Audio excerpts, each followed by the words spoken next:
Hello प्यारे विद्यार्थियों, आज अपन स्टार्ट करने जा रहे हैं ऑक्सीजन डिसोसिएशन कर्व। जैसा कि आपने थंबनेल में देखा होगा, तो बिना कोई टाइम वेस्ट के अपन स्टार्ट करते हैं इस लेक्चर को। देखो, सबसे पहले अपन लेते हैं इस मॉलिक्यूल को, इसके बारे में बात करेंगे। इस ऑक्सीजन मॉलिक्यूल को समझिए। इसकी जो कह सकता हूँ कि ये घुलता मिलता बहुत कम है लिक्विड के साथ, पानी के साथ बहुत कम। इसका डिज़ोल्व जो होता है ये H2O के साथ इतना डिज़ोल्व, अरे नोट ही हो रहा कि तो H2O के साथ ये कम डिज़ोल्व होता है as compare to CO2। CO2 के कंपेयर में जो हमारा ये ऑक्सीजन मॉलिक्यूल है ये बहुत कम क्या होता है, डिज़ोल्व होता है। आप समझ चुके होंगे कि ऑक्सीजन की क्या इंपॉर्टेंस है हमारी बॉडी के अंदर एनर्जी बनाने को लेकर। तो इसका ट्रांसपोर्टेशन ज़रूरी है, और जो वेस्टफुल गैसेस बन रही है उनको बाहर निकालना भी बहुत इंपॉर्टेंट है। जितना इसको इनहेल करना इंपॉर्टेंट है, उतना ही एक्सेल करना भी इंपॉर्टेंट है। तो हम क्या करेंगे, हमारी जो ये प्यारी सी हमारी जो बाइकॉनकेव शेप भी जो आरबीसी है, रेड ब्लड सेल है, और इसके आसपास अगर ब्लड की बात करें तो इसके अंदर आरबीसी, डब्ल्यूबीसी और जो है प्लाज्मा भी है। इसके आसपास क्या है, प्लाज्मा भी है। लेकिन बात करें अगर इस आरबीसी की, थोड़ा बड़ा हो जाए सेट, यस, इस आरबीसी की अगर बात करें तो क्या करता है 97%, क्योंकि पानी के अंदर, लिक्विड के अंदर तो ये क्या नहीं होता है, डिजॉल्व होती नहीं है।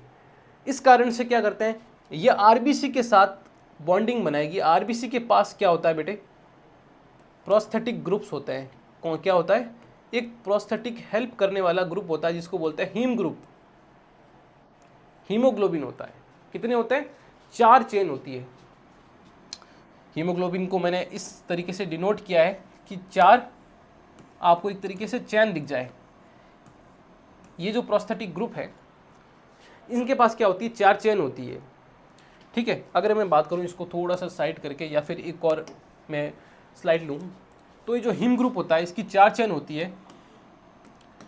हीम, ठीक है, हीम नहीं, हीम क्रीम।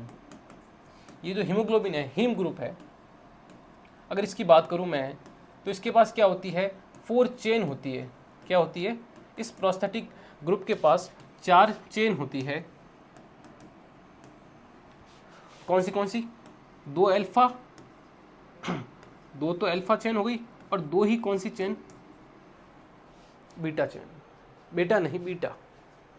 अल्फा और बीटा इन चेन के नाम है। वो चेन करेगी क्या, ये लोहे की चेन नहीं है ना, प्रोस्थेटिक ग्रुप की चेन है। वो क्या करेगी, ऑक्सीजन को पकड़ेगी। क्या करेगी, ऑक्सीजन को पकड़ के रखेगी, क्योंकि हमारे पल्मोनरी सिस्टम में जब ब्लड आएगा जिसके अंदर CO2 होगा, उस CO2 को क्या करेगा, पल्मोनरी सिस्टम को देगा, उस CO2 को बाहर फेंक देंगे, और जो बाहर से प्योर हमने ऑक्सीजन ली है उसको अंदर लेंगे और इस आरबीसी को दे देंगे। उस आरबीसी के अंदर क्या है, हीम ग्रुप है जिसके पास 4 चेन है, अल्फा और बीटा।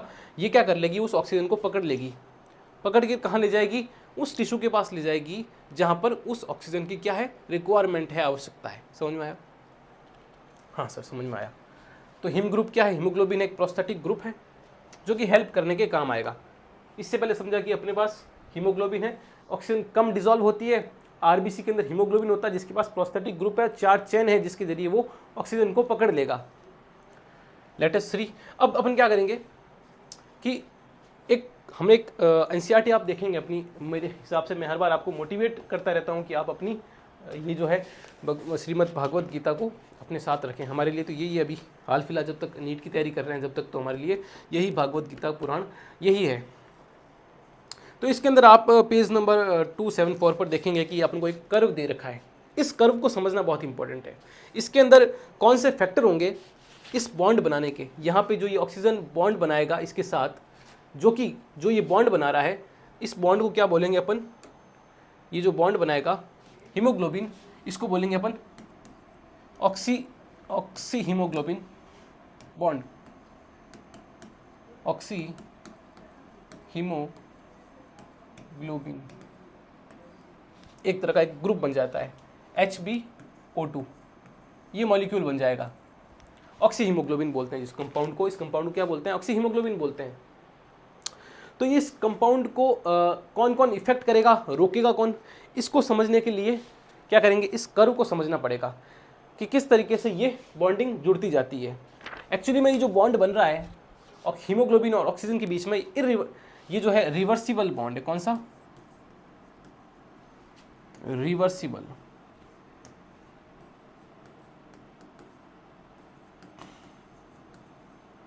रिवर्सिबल बॉन्ड है। रिवर्सिबल मतलब टूटेगा तो सही ना। अब अगर यहाँ से पकड़ेगा, मतलब पल्मोनरी सिस्टम से ऑक्सीजन बॉन्डिंग बिठाएगा हीमोग्लोबिन के साथ में, तो हीमोग्लोबिन को अपन के पास थोड़ी ना रखना, उस ऑक्सीजन O2 को वापस जाकर उस टिश्यू को देना है ना, जहाँ पर CO2 एक्सेस में है और ऑक्सीजन की रिक्वायरमेंट है, उसको वापस देना है। तो इसका मतलब कि बॉन्ड जो है वो रिवर्सिबल है, इरिवर्सिबल नहीं है, यानी कि पक्का बॉन्ड जुड़ा हुआ नहीं है। चाहे CO2 हो चाहे ऑक्सीजन हो, उसके साथ रिवर्सिबल बॉन्ड बनाएगा, यानी कि टूट सकते हैं वापस जुड़ सकता है, टूट सकता है वापस जुड़ सकता है। इस हीमोग्लोबिन को बार बार यूज़ में लेते रहेंगे।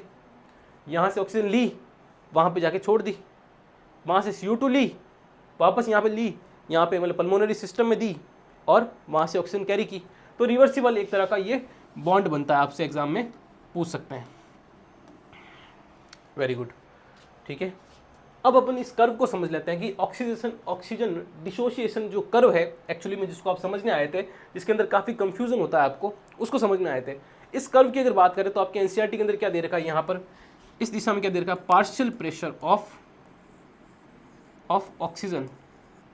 इस साइड में आपको दे रखा है, एक्स एक्सिस पर दे रखा है आपको पार्शियल प्रेशर ऑफ ऑक्सीजन, और ये जो हॉरिजॉन्टल दे रखा है उसके अंदर आपको क्या दे रखा है, यहाँ पे दे रखा है आपको percentage of saturation,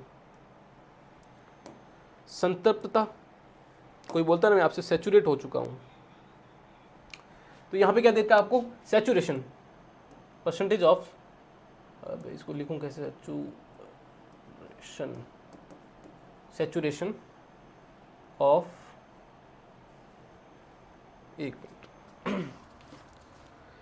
of, okay, of, इसको थोड़ा लंबा कर लेंगे दोस्त, ये लो,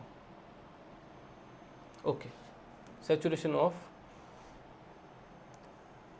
ये हल्का सा इसको कट कर देते हैं। क्या लिख रहा था मैं, percentage of saturation of haemoglobin with oxygen. Oxygen के साथ जो हीमोग्लोबिन की संतृप्तता है, यानी सैचुरेशन है, जो बॉन्डिंग हो रही है, वो किस पर डिपेंड कर रही है, उसके बारे में बात करेंगे। और एक्स एक्सिस पे दे रखा है अपन को कि पार्शियल प्रेशर, यानी ऑक्सीजन का कितना प्रेशर कहाँ पर है, पल्मोनरी सिस्टम में कितना प्रेशर है, और जहाँ पर ऑक्सीजन को क्या कर रहे हैं अपन, बॉन्ड को तोड़ करके किसको दे रहे हैं, टिश्यू को दे रहे हैं, सेल को दे रहे हैं, वहाँ पर क्या प्रेशर है, इस पर डिपेंड करेगा कि इसका कर्व कैसा बनेगा। तो बेसिकली जितना ज़्यादा पार्शियल प्रेशर बढ़ता जाएगा, किसी चीज़ का प्रेशर ज़्यादा है, ऑक्सीजन का कहाँ पे ज़्यादा होता है, पल्मोनरी सिस्टम, हमारे लंग्स के अंदर प्रेशर ज़्यादा है एल्वोलाइज के पास, तो वहाँ पे जब प्रेशर ज़्यादा, क्योंकि हमने बाहर से डायरेक्टली लेते जा रहे हैं, इनहेल करते जा रहे हैं एयर को जिसके अंदर ऑक्सीजन है, इनहेल करते जा रहे हैं, तो प्रेशर हमारे लंग्स के अंदर ऑक्सीजन का बढ़ता जाएगा। जैसे अब ऑक्सीजन का प्रेशर बढ़ेगा लंग्स के अंदर, तो क्या होगा, सैचुरेशन पॉइंट भी बढ़ता जाएगा, यानी हीमोग्लोबिन के साथ ऑक्सीजन जो है बॉन्ड बनाती रहेगी, प्रेशर ज़्यादा तो बॉन्ड बनाने की क्षमता ज़्यादा होती रहेगी। ठीक है, तो कर्व कैसा आना चाहिए, इस तरह का आना चाहिए ना, कि जैसे जैसे प्रेशर बढ़ रहा है वैसे वैसे इसका पॉइंट भी बढ़ता जा रहा है, ये बढ़ता जा रहा है, तो ये भी इस तरीके से बढ़ता जा रहा होगा, ऐसा बनना चाहिए। लेकिन ऐसा होता नहीं है, इसके अंदर बहुत सारे फैक्टर इफेक्ट करते हैं इसको, तो इस तरीके से नहीं बनता। इसका जो एक कर्व है वो एक सिग्मॉइड शेप में बनता है। किस शेप में बनता है, सिग्मॉइड शेप में बनता है ना, सिग्मा मेल अल्फा मेल वो नहीं, सिग्मॉइड शेप, इस तरीके से इसका कर्व बनता है। आपने एनसीईआरटी में देखा होगा, वापस दिखाऊं क्या, ये देखो इस तरीके से इसका कर्व बनता है। अब इसके अंदर फैक्टर कौन से दे रखे हैं आपके एनसीईआरटी अगर खोलें तो इसके अंदर देखो कौन से फैक्टर दे रखे हैं आपको। सबसे पहला फैक्टर तो यही है भाई कि ऑक्सीजन वाला, ये यहाँ पे कहाँ देखे थे मैंने अपने, ये रहे फैक्टर्स। तो इस साइड में बात करूँ तो इस साइड बात करूँगा मैं टिश्यू की, ये जो लोकेशन है किसकी है, टिश्यू की है, और यहाँ पे क्या है, लंग्स। इस साइड जो है लोकेशन किसकी होगी, टिश्यू की, और इस साइड में लोकेशन दे दूंगा आपके लंग्स की। मतलब कहाँ से, जो फैक्टर तो सेम ही रहेंगे, लेकिन फैक्टर कहाँ पे किस डिनोट पर होंगे, ज़्यादा होंगे कम होंगे, वो मैं इस दोनों के अलग अलग फैक्टर डिफाइन करेगा कि भाई CO2 अगर फैक्टर है तो टिश्यू में ज़्यादा होगा कम होगा, यहाँ पे कम होगा, तो वो इस तरीके से मैं लिखूंगा इसको, आपको अच्छी तरीके से समझ में आ जाए। तो यहाँ पर अगर बात करें, पहला जो फैक्टर है वो दे रखा है आपको इन द एल्वोलाई। अगर लंग्स की बात करें अपन, इन एल्वोलाई, पहले फैक्टर्स को एक बार लिख लें अपन। तो क्या लिखेंगे अपन, पार्शियल प्रेशर ऑफ CO2, इसकी बॉन्डिंग को, ये जो बॉन्डिंग है सारी बात किसकी हो रही है, ऑक्सीजन और हीमोग्लोबिन के जो बीच में जो बॉन्ड बन रहा है, उस बॉन्ड को इफेक्ट करने वाले कौन से फैक्टर है, उन फैक्टर को अपन एक बार लिख लेते हैं। कौन सा पार्शियल प्रेशर ऑफ CO2 दे रखा है, उसके बाद आपका H+ के कंसंट्रेशन दे रखे हैं, ठीक है, और क्या दे रखा है, H+ कंसंट्रेशन, और इसके साथ कौन सा दे रखा है अपने पास, पार्शियल प्रेशर ऑफ, अच्छा उसके बाद गर्मी भी तो लगती है इसको भैया, बॉन्ड को इफेक्ट करने के लिए टेम्परेचर तो चाहिए ना दोस्त। तो ये 3 चीज़ें अपन ने लिख ली, 1 2 मेजरली जो है, और 3, ग्रेट। अब मेरी बात देखो, एक और चौथा फैक्टर जो भी ऑक्सीजन का भी लिख सकते हैं अपन, पार्शियल प्रेशर ऑफ O2। अब टिश्यू के अंदर पार्शियल प्रेशर ऑफ O2 क्या होगा, टिश्यू के पास कम है, टिश्यू के पास तो कम ही ऑक्सीजन, क्योंकि वो इससे एनर्जी बनाता रहा है। टेम्परेचर क्या होगा, टेम्परेचर एक्सेस में होगा। क्यों एक्सेस में भाई, क्योंकि वहाँ पे लगातार मशीन चल रही है, चेन चल रही है, रिएक्शंस हो रही है, तो गर्म तो होगा system. H+ ions, H+ ions ज़्यादा होंगे, CO2 ज़्यादा, मतलब CO2 जहाँ ज़्यादा तो वहाँ H+ आयन भी ज़्यादा। तो ये ज़्यादा जो फैक्टर है ना कि CO2 का ज़्यादा होना, H+ का ज़्यादा होना और टेम्परेचर का ज़्यादा होना, इसका मतलब टिश्यू के अंदर है। तो ये सारे फैक्टर किसको इफेक्ट करेंगे, बॉन्ड को तोड़ने के। कौन सा बॉन्ड को, HbO2, ऑक्सी हीमोग्लोबिन जो ये कंपाउंड बना है, इसको तोड़ने वाले फैक्टर कौन से हैं, ये वाले फैक्टर। तो आप इस तरीके से लिखो, तोड़ना, सिंपल लैंग्वेज में लिखो तोड़ना। जहाँ जहाँ ये फैक्टर दिख रहे हैं तुमको, तोड़ना, मतलब कि ऑक्सीजन की कमी हो रही है, ये सारी चीज़ें ज़्यादा है, तो क्या करेगा, हीमोग्लोबिन CO2 को तो कैरी कर लेगा, और ऑक्सीजन की कमी है, ऑक्सीजन की क्या है यहाँ पर कमी है, तो ये बॉन्ड टूटेगा और हीमोग्लोबिन किसको देगा, टिश्यू को दे देगा, और यहाँ से क्या ले लेगा, CO2 ले लेगा। समझ में आया। अगर इन्हीं फैक्टर को अपन लंग्स में देखें तो क्या हो जाएगा, थोड़ा बड़ा करूँगा सिस्टम को, ठीक है, ताकि मैं लिख सकूँ यहाँ पे, इसको थोड़ा छोटा कर लेता हूँ। इन्हीं फैक्टर्स को अपन लंग्स में देखें तो partial pressure of CO2, H+ और टेम्परेचर, और पार्शियल प्रेशर ऑफ O2। ये देखो 4 फैक्टर यहाँ पे भी लिख दिए मैंने। तो लंग्स के पास क्या होती है, CO2 कम होगी। कम क्यों, क्योंकि बाहर फेंकते रहते हैं अपन और ऑक्सीजन को अंदर लेते रहते हैं, तो ऑक्सीजन तो क्या होगी यहाँ पर ज़्यादा होगी, क्योंकि बार बार इनहेल करते रहते हैं, ऑक्सीजन को बाहर फेंकते रहते हैं। ये कम तो ये भी कम, यहाँ पे कोई रिएक्शन तो चलती नहीं है, कोई एनर्जी तो बन नहीं रही, तो टेम्परेचर भी कम।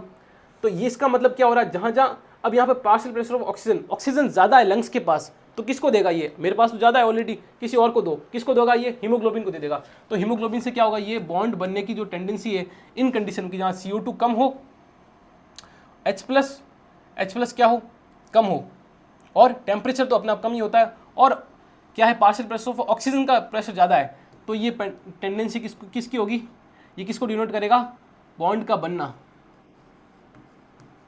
बॉन्ड का बनना। तो ये जो चारों फैक्टर बताए हैं, यहाँ पे जो फैक्टर्स हैं जो इफेक्ट कर रहे हैं किसके, ऑक्सीजन और हीमोग्लोबिन का जो फैक्टर है, बॉन्ड बनाने वाला फैक्टर है, ये 4 जो फैक्टर है कैसे, कहाँ पर टिश्यू में किस तरीके से इफेक्ट करते हैं, लंग्स के अंदर किस तरीके से इफेक्ट करते हैं, मैंने चारों को आपको बता चुका हूँ। थोड़ा छोटा करते हैं इसको, अब oxygen dissociation curve. I think आपको ये कर्व फैक्टर तो मैंने सारे बता ही दिए आपको, ठीक है। तो कैरी कैसे करता है ये तो आपको पता ही होगा। जैसे ये जो, अगर मैं RBC को डिनोट करूँ, ये जो बाइकॉनकेव शेप है RBC, इसकी बात करूँ, इसके पास हीमोग्लोबिन है ना, ये वाला, इसके पास 4 चेन है, अल्फा बीटा। तो ये क्या करता है, ऑक्सीजन को कैरी करता है, मैक्सिमम 4 चेन है तो 4 ऑक्सीजन को पकड़ सकता है ये, ग्रेट। तो अब क्या करता है ये, इसको बॉन्ड को तोड़ने के लिए भी, जैसे मैंने बताया था H+ कैसे बनता है, CO2 बनाती है, क्या करती है, CO2 बनाती है। CO2 क्यों बनाती है H+, ताकि ये बॉन्ड को तोड़ सके। ये रिएक्शन होगा जैसे जैसे, क्योंकि ये बढ़ेगा तो अपने आप ही टेम्परेचर वगैरह बढ़ेगा, तो ये अपना बॉन्ड टूटने लगेंगे, बॉन्ड टूटेंगे तभी तो ये हीमोग्लोबिन जो ये RBC है, ये किसको देगा, टिश्यू को देगा। तो आपको मेरे हिसाब से फैक्टर और उन फैक्टर के रीज़न भी मैं समझा चुका हूँ। आई होप आपको समझ में आया होगा। All the best for your exam.